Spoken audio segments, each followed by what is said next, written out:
Hai sahabat-sahabat horor, selamat datang di channel Semefale Studio. Hari ini saya akan menceritakan sebuah kisah menyeramkan berjudul Suara dari Dalam Lemari. Aku kira tikus, tapi ternyata. Jangan lupa like, komen, dan subscribe, biar kamu gak ketinggalan cerita horor terbaru dari kami. Oke, siap-siap, matikan lampu, dan kita mulai ceritanya. Malam itu, hujan turun deras di sebuah desa kecil bernama Sumberjati. Desa yang terletak di kaki bukit dan dikelilingi hutan bambu lebat di pinggiran Jawa Timur.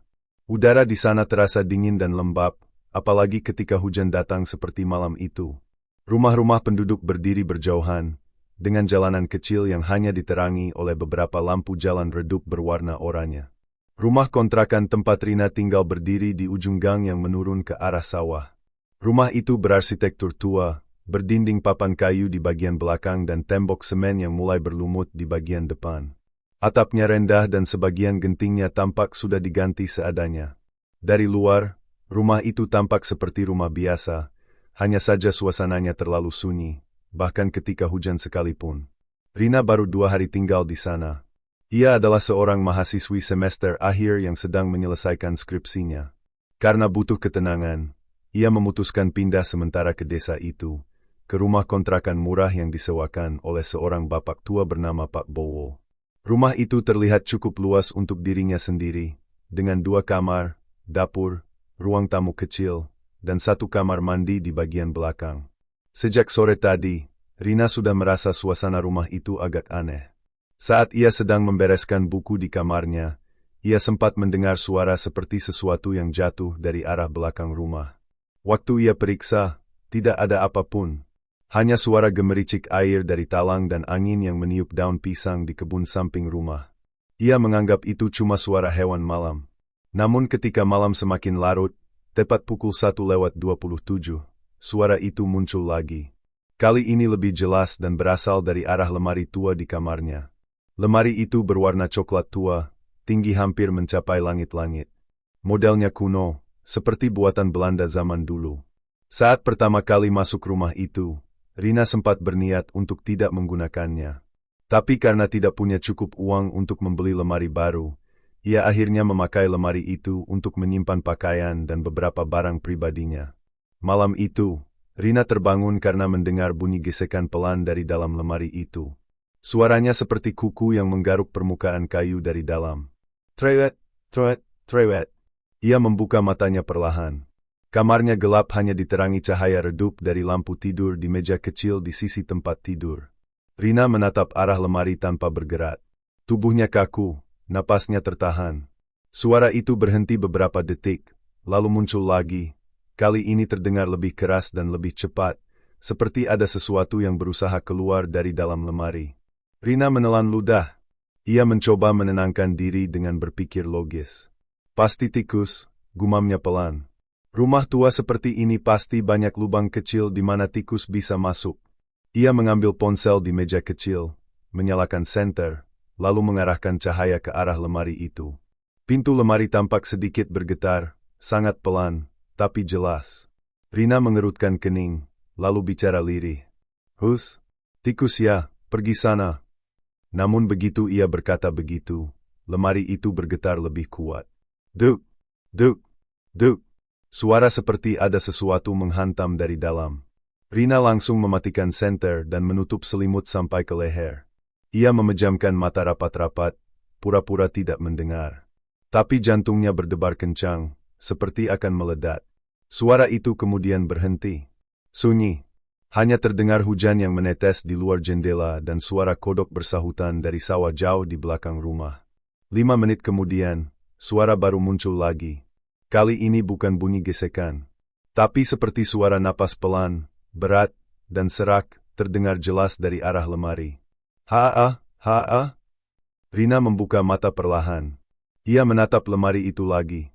Samar-samar, di sela pintu lemari yang sedikit terbuka, ia melihat sesuatu berwarna putih bergerak perlahan di dalamnya.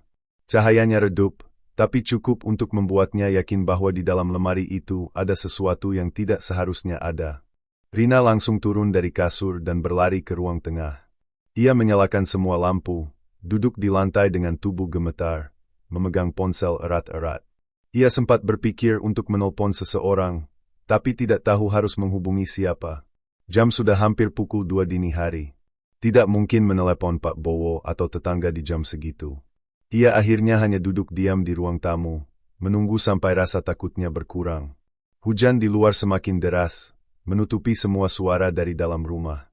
Namun sesekali, di antara suara hujan, ia masih bisa mendengar bunyi kayu berderit dari arah kamarnya. Seolah lemari itu masih bergerak. Pagi menjelang. Rina baru tertidur di kursi ruang tamu sekitar jam 4 subuh. Saat ia bangun, matahari sudah tinggi. Burung-burung berkicau di halaman depan. Ia merasa tubuhnya lelah sekali, tapi ia memaksa diri untuk bangun dan memeriksa kamarnya. Saat masuk, kamar itu tampak normal. Tidak ada yang aneh. Lemari itu tertutup rapat seperti biasa. Tidak ada tanda-tanda digerakkan. Namun ketika Rina mendekat, ia mencium bau aneh dari arah lemari itu. Bau seperti tanah basah bercampur dengan sesuatu yang apek dan busuk. Ia menutup hidung, lalu memutuskan untuk membuka lemari itu perlahan. Pintunya berderit keras saat dibuka. Krep. Di dalamnya, pakaian-pakaian Rina masih tergantung rapi. Tidak ada tanda-tanda tikus, tidak ada kotoran, tidak ada lubang. Ia menghela napas lega. Tapi saat ia jongkok untuk memastikan bagian bawah lemari, ia melihat papan kayu di dasar lemari sedikit menonjol ke atas.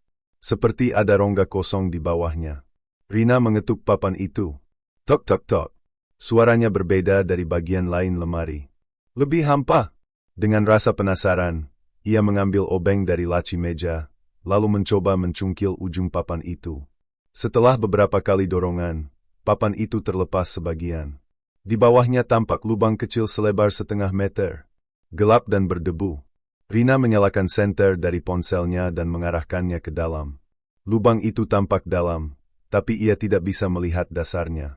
Di tepinya terlihat bekas kuku seperti seseorang pernah menggaruk permukaan kayu dari dalam lubang itu. Rina bergidik. Ia segera menutup papan itu lagi dan berdiri. Entah kenapa dadanya terasa berat dan tengkuknya seperti ditatap seseorang. Ia menoleh ke belakang. Tidak ada siapa-siapa. Tapi hawa di kamar itu terasa dingin, padahal cuaca di luar mulai panas. Beberapa menit kemudian, terdengar ketukan di pintu depan. Rina keluar dari kamar dan membuka pintu. Di luar berdiri seorang perempuan parubaya, berwajah ramah tapi tatapannya tajam. Ia memperkenalkan diri sebagai Bu Sri, tetangga sebelah rumah. Nak Rina ya? Saya Bu Sri, rumah di seberang jalan itu. Saya cuma mau nganterin sayur. Kemarin sempat janji sama Pak Bowo buat bantu kamu kalau butuh apa-apa. Rina tersenyum sopan, meski wajahnya masih pucat. Iya, Bu. Terima kasih. Maaf ya, saya baru sempat keluar rumah. Masih beres-beres. Bu Sri mengangguk pelan, lalu menatap ke arah kamar Rina. Kamu tidur di kamar belakang ya, Nak? Rina mengangguk. Oh, itu kamar lama. Dulu yang tinggal di situ anaknya Pak Bowo, tapi udah lama kosong. Rina agak kaget. Kosong? Kok bisa? Bu Sri tampak ragu, lalu menjawab pelan. Ya, dulu katanya anaknya hilang. Waktu kecil, main petak umpet. Terakhir katanya kelihatan di kamar itu. Rina terdiam. Ia tidak tahu harus menjawab apa. Bu Sri tersenyum tipis, lalu menepuk bahu Rina. Sudah, gak usah dipikirin. Sekarang rumah itu kan udah kamu tempati. Tapi kalau malam, jangan sering buka jendela atau lemari. Biar gak diganggu. Setelah Bu Sri pergi, Rina duduk di kursi ruang tamu dengan pikiran campur aduk. Cerita tadi membuatnya semakin tidak tenang. Ia menatap ke arah kamarnya yang pintunya terbuka sedikit. Dari celah itu, ia bisa melihat lemari tua itu berdiri diam di sudut ruangan. Bayangannya gelap membentuk siluet panjang di lantai. Malamnya, hujan turun lagi. Lebih deras dari malam sebelumnya. Rina mencoba tidur lebih awal, tapi perasaan tidak tenang membuatnya gelisah. Ia menyalakan lampu kamar, lalu berbaring sambil memeluk bantal. Jam menunjukkan pukul 11:15. Di luar, angin bertiup kencang membuat pohon pisang di samping rumah bergoyang keras, menimbulkan suara seperti kain digesek. 1 jam berlalu. Rina mulai tertidur. Tapi saat matanya hampir terpejam, suara itu kembali terdengar. Tret, trewet. Treat. Ia membuka mata. Suara itu datang dari arah lemari. Lagi. Rina mencoba mengabaikannya. Ia menarik selimut menutupi tubuh. Tapi suara itu makin keras. Treat, duk, duk, duk. Tiba-tiba, dari sela pintu lemari yang sedikit terbuka, muncul jari kecil pucat yang menggenggam tepi pintu dari dalam. Rina menahan napas. Matanya membelalak. Pintu lemari itu perlahan terbuka sendiri beberapa senti, menimbulkan suara berderit panjang. Dari dalamnya, samar-samar tampak sebuah wajah kecil, kulitnya pucat keabu-abuan, matanya hitam penuh, menatap lurus ke arah Rina. Senyum tipis muncul di bibir kecil itu. Aku, kedinginan. Rina menjerit dan melompat dari kasur. Ia berlari keluar kamar tanpa menoleh ke belakang. Di ruang tengah, lampu masih menyala. Ia berdiri sambil memegangi dada, napas tersengal-sengal. Suara dari kamarnya masih terdengar, suara pintu lemari terbuka dan tertutup berulang-ulang. Duk, duk, kreet, duk. Rina tidak berani masuk lagi. Ia hanya duduk di sudut ruang tamu, menggigil ketakutan hingga fajar tiba. Pagi itu udara terasa lebih dingin dari biasanya.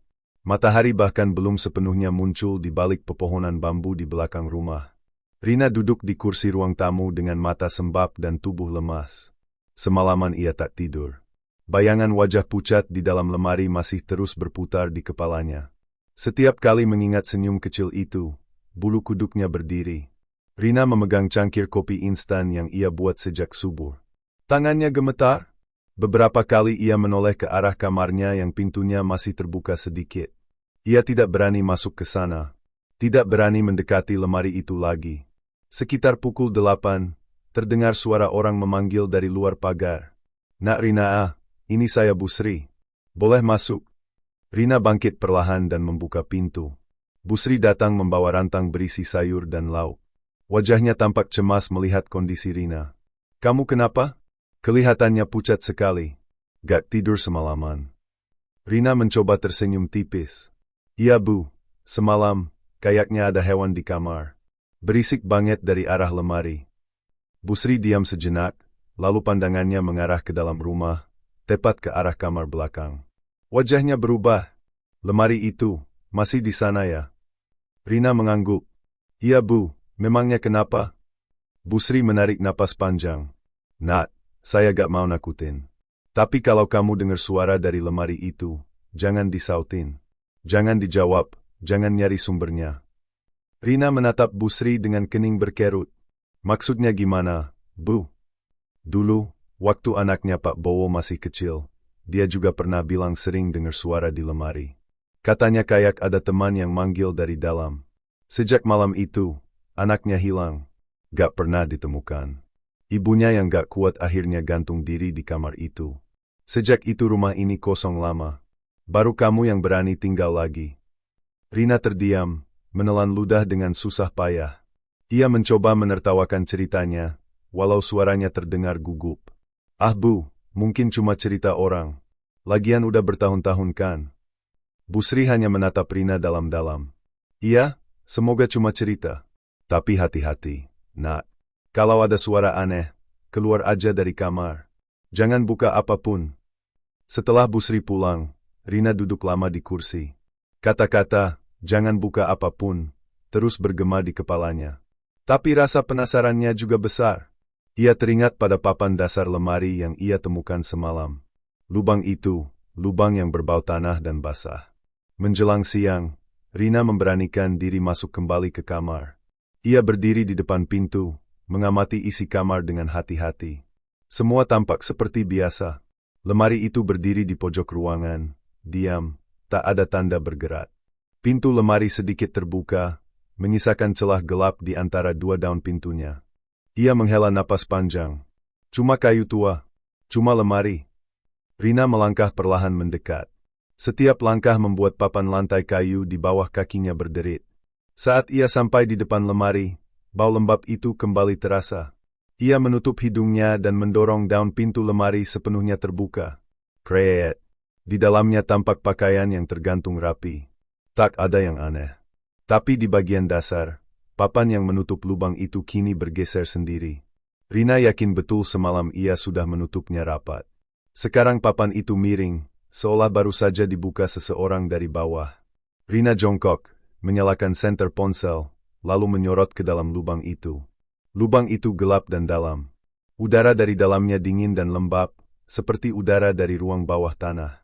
Lalu tiba-tiba ia mencium bau busuk yang sangat tajam, membuat perutnya mual. Ia menutup hidung dan menyorot lagi lebih dalam. Di sana, di antara kegelapan, tampak sesuatu yang berkilat. Seperti benda logam kecil. Ia ragu sejenak, lalu mengambil tongkat kayu dan mencoba menarik benda itu keluar. Setelah beberapa kali dorongan, benda itu terguling keluar lubang. Sebuah kalung kecil, berbentuk hati, berkarat dan berdebu. Rina memungutnya. Di bagian belakang kalung itu tertulis huruf kecil, ukiran nama yang samar, Lina. Nama itu membuatnya merinding, karena hanya berbeda satu huruf dari namanya sendiri. Ia menatap kalung itu lama sekali, lalu mendengar suara ketukan pelan dari dalam lemari. Tok, tok, tok. Rina tersentak mundur. Suara itu berhenti, lalu muncul lagi, lebih keras. Tok, tok, tok. Dan kali ini disertai suara napas berat dari balik papan dasar. Haa, haa. Rina panik. Ia menjatuhkan kalung itu dan menendang papan penutup ke tempatnya. Tapi sebelum sempat menutup rapat, sesuatu dari dalam lubang menyentuh tangannya. Dingin, lembab, dan terasa seperti jari manusia. Rina menjerit kencang dan menutup lubang itu sekuat tenaga. Ia berlari keluar kamar sambil menangis. Tubuhnya gemetar.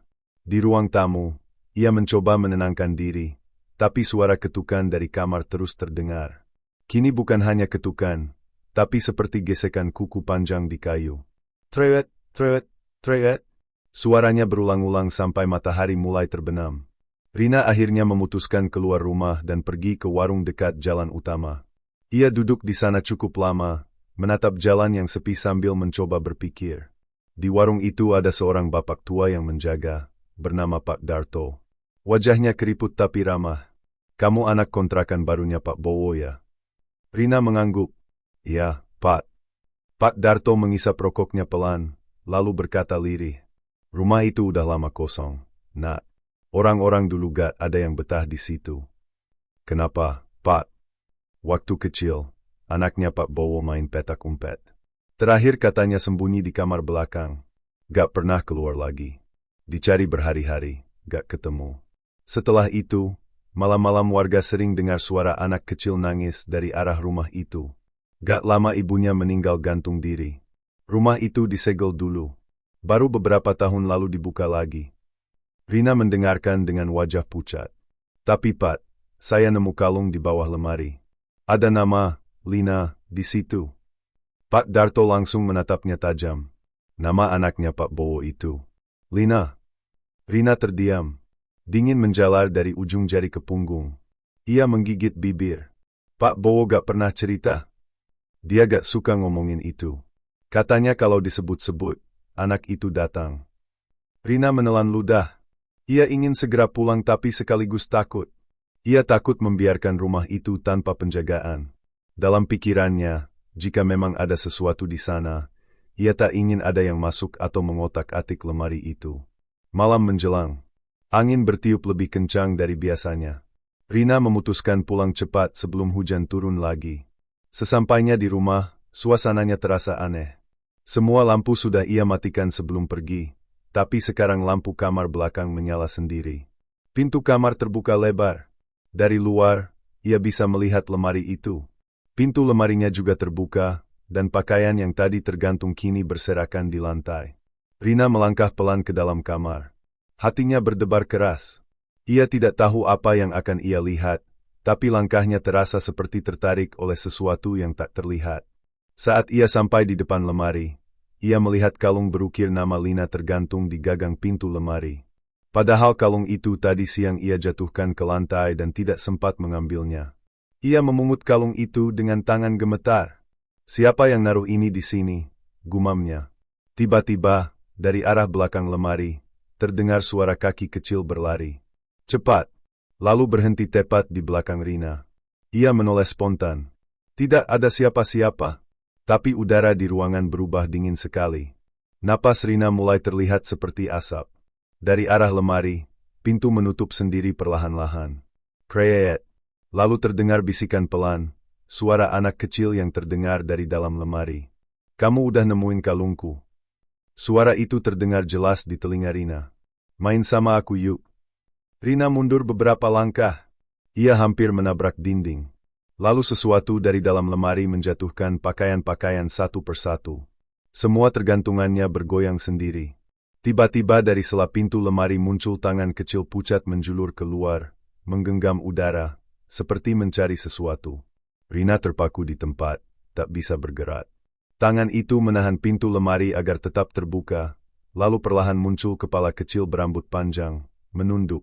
Wajahnya kotor, matanya hitam tanpa bola mata, dan dari hidungnya mengalir cairan gelap seperti darah yang sudah mengering. Anak itu tersenyum, menatap Rina dengan gigi kecil yang runcing. Aku kedinginan, katanya pelan. Rina menjerit keras. Ia melempar kalung itu ke lantai dan berlari keluar kamar secepat mungkin. Di ruang tamu, lampu berkedip-kedip. Suara pintu kamar belakang menutup keras terdengar di belakangnya. Deuge. Ia bersembunyi di dapur, menangis tanpa suara. Dari arah kamar, terdengar langkah kecil berjalan pelan ke arah ruang tamu. Tap, tap, tap. Lalu berhenti di depan pintu dapur. Rina menutup mulutnya dengan tangan, menahan napas. Pintu dapur terbuka pelan. Udara dingin masuk, disertai suara napas berat. Haa, haa. Ia tidak berani menoleh. Ia hanya bisa merasakan sesuatu berdiri tepat di belakangnya. Bau tanah basah dan busuk memenuhi ruangan. Perlahan, suara anak kecil itu kembali terdengar, kali ini sangat dekat di telinganya. Kalungku ketinggalan, di tangan kamu. Rina menjerit lagi dan lari keluar rumah tanpa menoleh. Hujan mulai turun deras. Ia berlari di jalan kecil berlumpur menuju rumah Busri sambil menangis dan menjerit. Pintu rumah Busri langsung dibuka. Perempuan itu kaget melihat Rina basah kuyup dan ketakutan. Nak, kenapa kamu? Rina hanya bisa menunjuk ke arah rumahnya. Tubuhnya gemetar hebat. Di lemari. Bu, ada anak kecil. Keluar dari situ. Busri langsung menutup pintu dan menarik Rina masuk. Ia memberi selimut dan segelas air hangat. Tenang nak, tenang dulu. Besok pagi kita panggil Pak Bowo, biar dia sendiri yang jelaskan semuanya. Rina mengangguk pelan sambil menangis. Tapi di luar, di tengah hujan deras, dari arah rumah kontrakan itu, samar-samar masih terdengar suara ketukan pelan dari dalam kamar. Tok, tok, tok. Seperti seseorang yang masih ingin keluar. Hujan berhenti menjelang dini hari, meninggalkan aroma tanah basah yang bercampur dengan udara dingin menembus ke dalam rumah. Jam dinding di ruang tamu menunjuk pukul 2:10. Rumah itu sunyi, hanya suara tetesan air dari atap bocor yang sesekali terdengar jatuh ke ember di dapur. Rina masih belum bisa tidur. Setelah kejadian tadi malam, pikirannya terus dihantui bayangan tangan hitam yang keluar dari lemari. Ia berulang kali menatap ke arah pintu kamar yang sedikit terbuka, seolah takut kalau sesuatu akan muncul dari balik kegelapan itu. Dari luar kamar, terdengar langkah pelan seperti seseorang sedang berjalan tanpa alas kaki di lantai kayu. Langkah itu pelan, tapi teratur. Tok, tok, tok. Rina menahan napas. Ia berpikir mungkin itu Ningsih yang ke kamar mandi, tapi suara itu berhenti tepat di depan pintu kamarnya. Rina menatap ke arah pintu. Menunggu, tapi tak ada suara lagi. Sunyi. Ia memutuskan untuk memberanikan diri. Tangannya meraih senter di meja kecil di samping ranjang. Dengan jantung yang berdebar, Rina perlahan bangkit. Setiap langkah terasa berat, seperti seluruh tubuhnya menolak untuk mendekati pintu itu. Begitu ia membuka pintu, cahaya senter langsung menyorot ke lorong rumah yang gelap. Tak ada siapapun. Hanya genangan air kecil di lantai yang seperti bekas tapak kaki basah menuju arah dapur. Rina menelan ludahnya, lalu mengikuti jejak itu. Saat ia sampai di dapur, udara terasa lebih dingin dari sebelumnya. Daun jendela yang biasanya tertutup kini terbuka setengah, bergoyang perlahan ditiup angin. Ember yang menampung air bocor dari atap tadi bergoyang pelan, dan di dinding sebelahnya, samar-samar ada bekas tangan hitam seperti noda terbakar. Tiba-tiba, dari arah ruang tamu, terdengar bunyi keras. Bruk! Seperti sesuatu jatuh. Rina langsung menyorotkan senter ke arah suara itu, tapi cahaya senternya tiba-tiba bergetar dan redup. Jangan mati sekarang, gumamnya panik. Ia menggoyangkan senter itu, tapi saat cahaya kembali menyala, Rina tertegun. Lemari tua di pojok ruang tamu kini terbuka sedikit, padahal ia yakin sudah menutupnya rapat sore tadi. Hatinya berdebar semakin cepat. Ia menatap ke arah lemari itu dari jauh, berusaha meyakinkan diri kalau semua hanya kebetulan. Tapi kemudian, dari dalam lemari, terdengar suara napas berat. Seperti seseorang yang berusaha menahan diri untuk tidak terdengar. "Siapa di sana?" Rina berteriak pelan, suaranya bergetar. Tak ada jawaban. Tapi suara napas itu makin jelas. Lalu terdengar bunyi lirih, seperti seseorang mengucapkan sesuatu dari dalam sana. "Rina." Rina tersentak, senter di tangannya hampir jatuh. Itu suara perempuan, pelan, serak, dan seperti berasal dari tenggorokan yang rusak. Ia mundur perlahan, tapi rasa penasaran bercampur ketakutan membuatnya berhenti di tempat. "Rina," suara itu memanggil lagi, kali ini lebih keras. Dari celah lemari, sesuatu bergerak. Tangan kurus berwarna abu-abu dengan kuku panjang kehitaman keluar perlahan, meraih udara seperti mencari sesuatu. Rina terpaku, tubuhnya gemetar. Lalu, pintu lemari terbuka sendiri dengan suara berderit panjang. Di dalamnya, sosok perempuan berdiri membungkuk. Rambut panjangnya menutupi wajah, tubuhnya kurus, dan kulitnya penuh bercak hitam. Dari matanya menetes cairan hitam pekat yang jatuh ke lantai. Rina berteriak keras dan langsung berlari ke arah kamar Ningsih. Ia membanting pintu dan menyalakan lampu.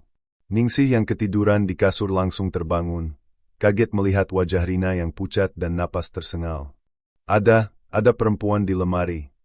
Rina hampir tak bisa bicara dengan jelas. Ningsih menatapnya bingung.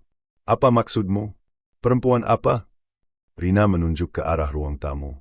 "Di sana, di dalam lemari itu." Ningsih berdiri, berusaha menenangkan. "Tenang dulu, Rin. Kamu mungkin mimpi." Namun sebelum Ningsih sempat melangkah, tiba-tiba dari arah ruang tamu terdengar suara kayu patah. Krek! Keduanya terdiam. Lalu, disusul suara langkah kaki menyeret. Cekrek, cekrek, cekrek. Langkah itu makin lama makin mendekat ke arah kamar mereka. Ningsih buru-buru mengunci pintu. "Ya Allah," bisiknya lirih. Suara langkah itu berhenti tepat di depan pintu kamar. Sunyi. Lalu terdengar suara kuku menggaruk permukaan kayu dengan kasar. Kraak, kraak. Rina menutup mulutnya agar tak berteriak, sedangkan Ningsih menatap pintu dengan mata lebar. Pintu itu bergetar pelan, seolah ada yang mencoba membukanya dari luar. Kemudian, dari bawah celah pintu, terlihat bayangan kaki pucat dengan jari-jari panjang menjulur di lantai. Kuku hitam itu menggores ubin sambil bergerak perlahan ke kiri dan kanan. "Jangan buka pintunya," bisik Rina pelan. Tapi mendadak, pintu kamar bergoyang keras. Duk, duk, duk. Rina dan Ningsih menjerit bersamaan. Lampu kamar berkedip beberapa kali, lalu mati total. "Gelap gulita." Dalam kegelapan, terdengar suara berbisik pelan di telinga Rina. "Kenapa kamu ganggu tempatku?" Rina langsung menjerit sekencang mungkin, dan tubuhnya seolah terdorong jatuh ke belakang. Lampu kembali menyala tiba-tiba. Ningsih menoleh ke arah Rina, tapi gadis itu sudah terbaring di lantai dengan wajah pucat, matanya menatap kosong ke langit-langit. "Rina! Rina bangun!" teriak Ningsih sambil mengguncang tubuh temannya. Rina pelan-pelan sadar, menatap ke arah lemari di ruang tamu yang kini terlihat dari celah pintu kamar. Lemari itu sudah tertutup kembali. Tapi sesuatu yang hitam pekat terlihat menetes keluar dari bawah pintunya. Ningsih menelan ludah. "Kita harus pergi dari rumah ini," katanya gemetar. Namun sebelum mereka sempat bergerak, pintu kamar terbuka pelan. Tak ada siapapun di sana, tapi hawa dingin menyusup masuk. Dari arah ruang tamu terdengar suara seretan kayu. Lemari itu bergerak sendiri. Dan dari dalamnya, suara napas berat itu terdengar lagi. Bab ini belum berakhir. Di saat mereka masih terpaku, dari langit-langit kamar terdengar bunyi, kreyet, panjang. Ningsih menatap ke atas. Sesuatu hitam menggantung di balok kayu, menatap ke arah mereka dengan mata putih kosong. Rambutnya menjuntai panjang, dan dari mulutnya keluar suara lirih. "Kenapa kalian buka pintuku?" Seketika lampu kembali padam, dan seluruh rumah diselimuti suara tawa perempuan parau yang menggema dari segala arah. Pagi seharusnya datang dengan cahaya dan ketenangan, tapi rumah kontrakan itu masih diselimuti suasana muram. Embun yang menempel di jendela tampak buram, seolah enggan menembus masuk. Udara dingin masih menggantung, dan aroma lembab dari kayu tua memenuhi setiap sudut ruangan. Ningsih duduk di lantai sambil memeluk lutut. Matanya sayu, wajahnya pucat. Di sebelahnya, Rina hanya diam memandangi lantai. Mereka berdua tidak tidur semalaman. Setiap kali memejamkan mata, suara tawa itu terdengar lagi, pelan, mengiang di telinga mereka seperti gema dari dalam kepala. "Ini sudah pagi rekan?" tanya Rina pelan. Ningsih menatap jam di dinding. Jarumnya berhenti di angka 4. Sejak tengah malam. Ia menelan ludah, lalu melihat keluar jendela. Cahaya abu-abu samar menyelimuti halaman. Tidak sepenuhnya gelap, tapi juga belum benar-benar terang. Seolah waktu berhenti di antara dua dunia. "Rin, lihat itu." Ningsih menunjuk keluar jendela. Rina berdiri pelan. Di halaman belakang, tepat di depan sumur tua, seseorang berdiri membelakangi rumah. Rambutnya panjang sampai pinggang, tubuhnya kurus, mengenakan kain putih kotor yang menempel di kulitnya. Ia diam mematung, seperti menunggu sesuatu. "Siapa itu?" bisik Rina. Ningsih tak menjawab. Tapi tiba-tiba, sosok itu perlahan menoleh. Wajahnya penuh luka hitam dan matanya kosong, menatap lurus ke arah mereka. Kaca jendela bergetar, lalu terdengar suara dari dalam lemari di ruang tamu. "Kalian enggak bisa pergi." Rina spontan mundur. "Kita harus keluar sekarang juga." Mereka berlari ke arah pintu depan. Tapi begitu Rina memutar gagang pintu, pintu itu seperti terkunci dari luar. Ia menariknya kuat-kuat, namun tetap tak bergerak. Ningsih mencoba membantu, tapi dari belakang terdengar suara berat menyeret sesuatu. Cek, kek. Mereka menoleh. Lemari tua itu bergerak sendiri mendekati mereka.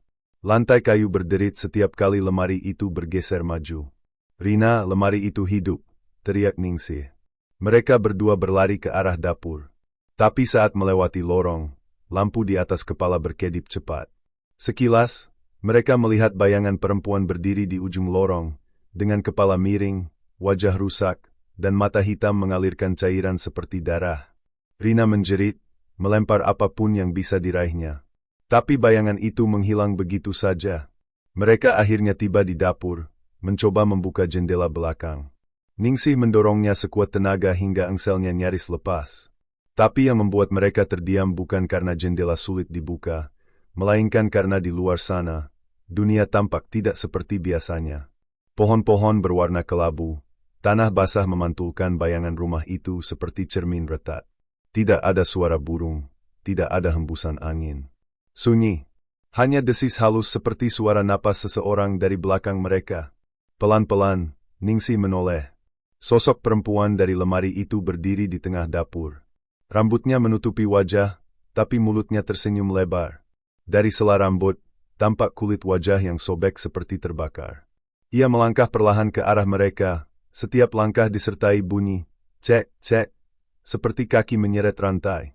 "Kenapa kalian buka pintuku?" Suaranya serak, berat, tapi jelas.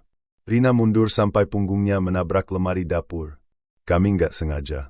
Kami nggak tahu," katanya sambil menangis. Perempuan itu mendongak. Matanya putih seluruhnya, dan dari rongga hidungnya mengalir darah hitam. Ia mengangkat tangannya yang kurus, menunjuk ke arah Rina. "Kau yang membangunkanku." Ningsih langsung menarik Rina dan melempar panci ke arah sosok itu. Tapi benda itu menembus tubuhnya seperti asap. Sosok perempuan itu tersenyum lagi, lalu menghilang. Suasana kembali sunyi. Tapi kali ini, keheningan itu justru menekan dada mereka. Ningsih menatap sekeliling. "Rin, lihat." Di dinding dapur, muncul tulisan besar berwarna hitam, seperti ditulis dengan darah. Tulisan itu berbunyi, "Tutup lemarinya sebelum matahari mati." Rina menatap Ningsih dengan wajah bingung. Apa maksudnya? Matahari belum terbit dari tadi. Mereka berlari ke ruang tamu, berusaha menutup pintu lemari yang masih terbuka sedikit.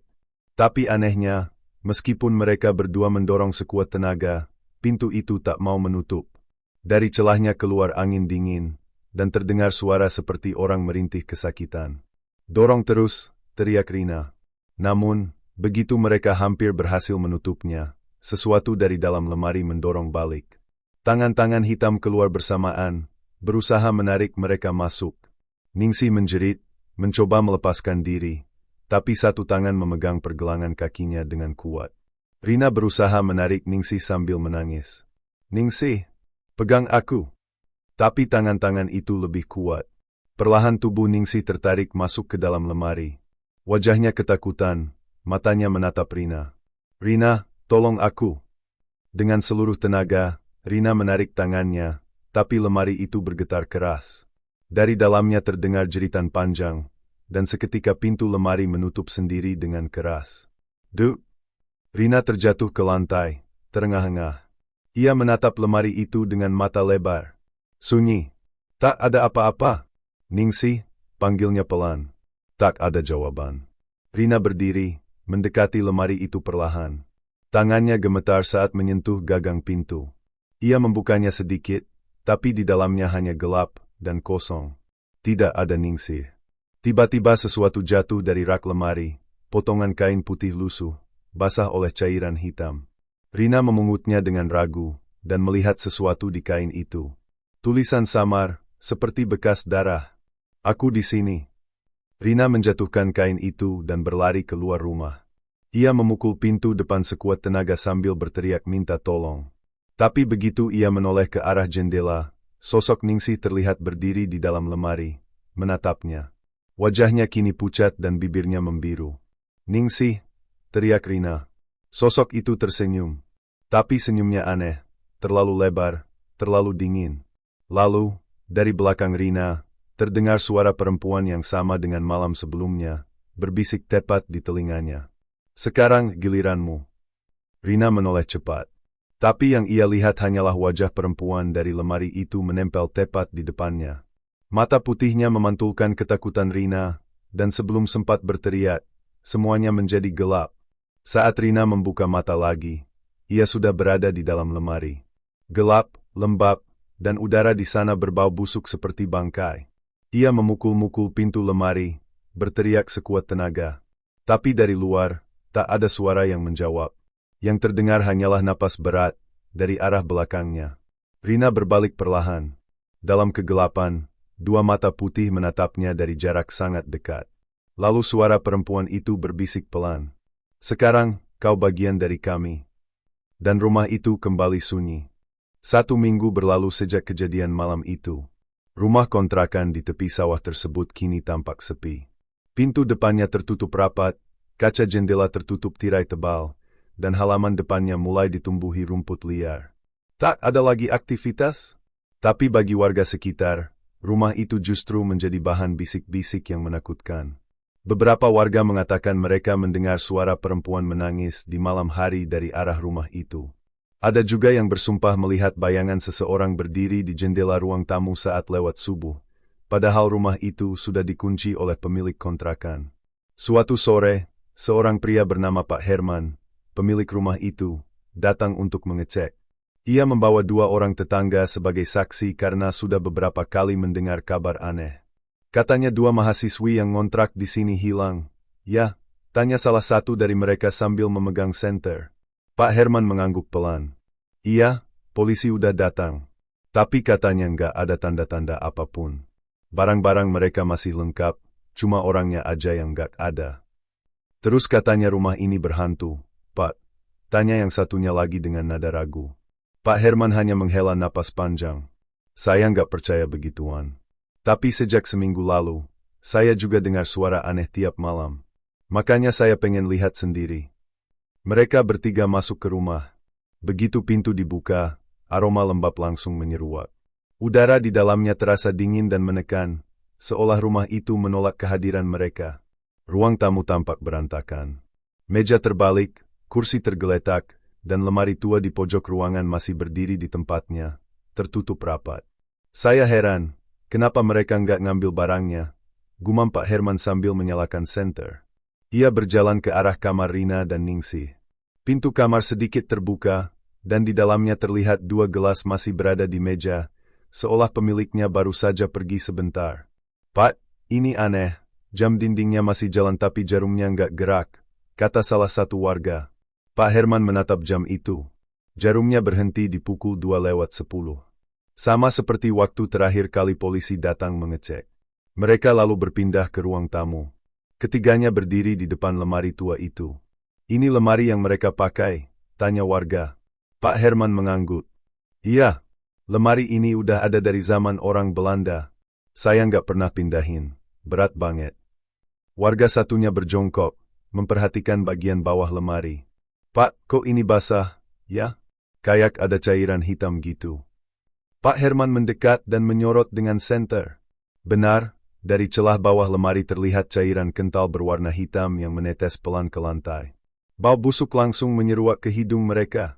"Kayak bangkai, Pak," bisik salah satunya dengan wajah ngeri. Pak Herman menelan ludah. "Mungkin tikus mati." Tanpa pikir panjang, ia meraih gagang lemari dan mencoba membukanya. Tapi anehnya, pintu lemari terasa berat sekali, seperti ada sesuatu di dalam yang menahannya dari dalam. Ia mendorong lebih keras, sampai akhirnya lemari itu berderit pelan, terbuka. Begitu pintu terbuka setengah, angin dingin keluar dari dalamnya, menampar wajah mereka. Bau busuk semakin kuat. Salah satu warga langsung menutup hidung. Senter Pak Herman menyorot ke dalam. Di sana, mereka melihat sesuatu yang membuat darah mereka membeku. Dinding bagian dalam lemari penuh dengan bekas cakaran. Panjang, dalam, dan berlapis-lapis. Di antara goresan itu, tampak jejak tangan yang menempel seperti seseorang mencoba keluar. Dan di lantai dalam lemari, ada sehelai rambut panjang yang menempel di noda hitam mengering. Warga yang satu mundur ketakutan. "Pak, itu kayak darah." Pak Herman tidak menjawab. Ia terus menatap ke dalam lemari, seolah ada sesuatu yang menarik pandangannya. Dari dalam lemari, tiba-tiba terdengar suara lirih. "Bapak, kenapa buka pintunya?" Pak Herman tertegun. "Kalian dengar enggak?" Warga lain mengangguk cepat, wajah mereka pucat. Suara itu terdengar lagi, kali ini lebih jelas. "Tutup pintunya." Lalu, sesuatu bergerak di dalam lemari. Bayangan hitam melintas cepat di antara rak kayu. Senter Pak Herman bergetar di tangannya. Tiba-tiba, tangan pucat keluar dari dalam lemari, mencengkeram gagang pintu dari sisi dalam. Kuku panjangnya hitam dan berlumur cairan kental. Tangan itu mendorong pintu lebar-lebar hingga terbuka seluruhnya. Ketiganya menjerit. Dari dalam lemari, sosok perempuan muncul perlahan. Rambut panjangnya menutupi wajah, kulitnya abu-abu, dan matanya kosong. Dari mulutnya menetes cairan hitam yang sama. Pak Herman terpaku di tempat, tubuhnya tak bisa bergerak. Sosok itu melangkah maju sambil menyeret kakinya, mengeluarkan suara berderit seperti sendi patah. "Kenapa kalian buka lagi pintuku?" Warga pertama langsung lari keluar rumah tanpa menoleh. Yang kedua menyusul sambil berteriak histeris. Tapi Pak Herman masih terpaku. Ia hanya bisa menatap sosok itu yang kini berdiri tepat di depannya. Perempuan itu mengangkat wajahnya pelan. Wajahnya rusak, kulitnya retak seperti tanah kering, dan dari matanya keluar air mata hitam. "Sekarang kamu yang jaga pintu ini," bisiknya.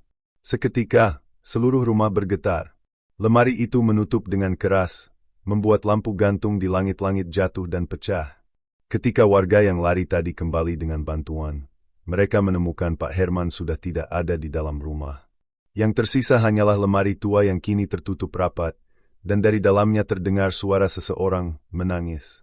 Malam berikutnya, warga sekitar mendengar lagi suara dari arah rumah itu. Kadang berupa rintihan, kadang bisikan. Tapi yang paling jelas terdengar adalah suara ketukan dari dalam lemari. Tuk, tuk, tuk.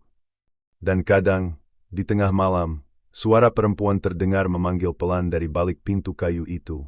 "Buka, aku mau keluar." Namun tak ada yang berani mendekat. Rumah itu kini dibiarkan kosong, tapi setiap kali hujan turun, dari jendela ruang tamu yang retak, tampak bayangan 2 perempuan berdiri di sana, satu dengan wajah pucat, satu lagi dengan rambut menutupi seluruh wajahnya. Dan setiap orang yang nekat melewati rumah itu di malam hari, akan mendengar suara ketukan dari lemari tua di dalam. Tuk, tuk, tuk. Diikuti bisikan pelan. Giliranmu sekarang. Pagi itu, udara di sekitar rumah kontrakan masih terasa lembab. Sinar matahari menembus tirai kusam yang belum sempat Rina buka. Di sudut kamar, lemari kayu besar itu berdiri membisu. Catnya mengelupas, salah satu pintunya sedikit terbuka, seperti mengintip dari celah gelap yang seolah hidup. Rina terbaring di lantai, tubuhnya lemas. Malam sebelumnya, suara dari dalam lemari kembali terdengar. Tapi kali ini bukan hanya suara gesekan atau bisikan. Ada sesuatu yang lebih. Sesuatu yang nyata. Tangannya gemetar saat mencoba duduk. Ia menatap sekitar kamar. Dinding berlumut, lantai dingin, dan udara yang berbau lembab bercampur amis. Semuanya tampak lebih suram dari biasanya. Ia memandangi lemari itu tanpa berkedip. Tiba-tiba terdengar suara langkah kaki pelan dari dalam lemari. Tok, tok, tok. Seperti seseorang berjalan di ruang sempit. Rina menahan napas. Matanya melebar. Siapa di sana? Suaranya serak, hampir tak terdengar. Tidak ada jawaban. Hanya keheningan. Namun tiba-tiba, tok, tok, tok, langkah itu terdengar lagi, diikuti suara napas berat dari dalam lemari. Rina bangkit dengan tubuh gemetar. Ia mencoba menguatkan diri, berjalan perlahan mendekati lemari itu. Tangannya terulur ke gagang pintu yang dingin seperti es. Begitu genggamannya menyentuh gagang, suara dari dalam berubah. Ada suara berbisik. Pelan, namun jelas. Jangan buka. Rina tertegun. Ia mundur setapak, tapi rasa penasaran membuatnya tak bisa berhenti. Siapa kamu? Bisiknya. Tidak ada jawaban. Hanya suara nafas cepat seperti seseorang yang sedang menahan tangis. Ia mengumpulkan keberanian dan membuka lemari itu perlahan. Hawa dingin langsung menerpa wajahnya. Bau busuk yang menusuk hidung membuat perutnya mual. Di dalam lemari hanya ada pakaian-pakaian lama milik penghuni sebelumnya. Tapi di antara tumpukan baju itu, ada sesuatu yang aneh. Sebuah lubang kecil di dinding belakang lemari. Lubang itu tampak seperti terowongan kecil yang menuju ke ruangan lain di balik dinding. Rina merunduk, menatap ke dalam lubang itu. Gelap. Tapi dari dalamnya, ia bisa mendengar suara samar. Rina. Ia membeku. Suara itu jelas memanggil namanya. Perlahan, suara itu berubah menjadi tawa. Tawa kecil, namun lama-lama menjadi keras dan melengking. Rina menjerit dan menutup pintu lemari. Tapi suara tawa itu tidak berhenti. Justru kini terdengar dari belakangnya. Saat ia menoleh, ia melihat sosok itu berdiri di ujung kamar. Seorang wanita berambut panjang, memakai gaun lusuh penuh darah. Kulitnya pucat kebiruan, matanya hitam legam tanpa bola mata. Dari mulutnya keluar suara parau. Kau sudah membuka jalannya. Rina terpaku. Tubuhnya kaku seperti batu. Wanita itu melangkah mendekat perlahan. Setiap langkah diiringi bunyi krek, krek, seperti tulang yang bergesekan. Sekarang giliranku keluar. Tiba-tiba lampu kamar padam. Hanya cahaya dari celah jendela yang samar menerangi ruangan. Dalam kegelapan, Rina bisa mendengar langkah-langkah itu semakin dekat. Ia menjerit sekuat tenaga, berlari ke pintu, tapi gagang pintu terkunci. Ia menendang, menarik, tapi tidak bisa terbuka. Dari belakangnya, terdengar suara napas berat mendekat. Panas. Dekat sekali. Saat Rina menoleh, wajah wanita itu sudah tepat di depan wajahnya. Matanya menatap tajam, bibirnya robek lebar hingga ke pipi.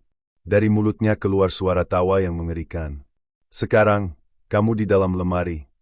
Dalam sekejap, seluruh ruangan menjadi gelap. Suara teriakan Rina menggema, lalu lenyap. Pagi berikutnya, warga sekitar menemukan rumah kontrakan itu kosong. Tidak ada tanda-tanda orang di dalamnya. Tapi anehnya, dari dalam kamar Rina, terdengar suara kecil. Seperti seseorang yang mengetuk dari dalam lemari. Tok, tok, tok. Lalu suara perempuan berbisik lirih. Buka, aku kedinginan. Dan setiap malam, penghuni baru yang mencoba menempati rumah itu selalu mendengar suara yang sama. Suara dari dalam lemari. Awalnya mereka mengira tikus, tapi ternyata bukan. Lemari itu kini menjadi saksi bisu, tempat di mana suara-suara gaib itu terus hidup, menunggu korban baru yang cukup penasaran untuk membukanya. Hingga saat ini, tidak ada yang tahu kemana Rina menghilang. Tapi beberapa orang bersumpah, kadang di malam hari, mereka mendengar tawa kecil dari arah rumah itu. Tawa yang serak, tapi terdengar jelas. Hihihi. Dan jika kau lewat di depan rumah tua itu suatu malam, jangan menoleh ke jendela. Karena mungkin ada wajah pucat yang menatapmu balik dari balik tirai. Hihihi. Terima kasih sudah menonton cerita ini. Kalau kamu suka dengan kisah horor seperti ini, jangan lupa tekan tombol like, komentar di bawah kalau kamu berani, dan subscribe agar tidak ketinggalan kisah mengerikan berikutnya. Sampai jumpa di cerita selanjutnya. Hahaha. Tawa seram menggema perlahan.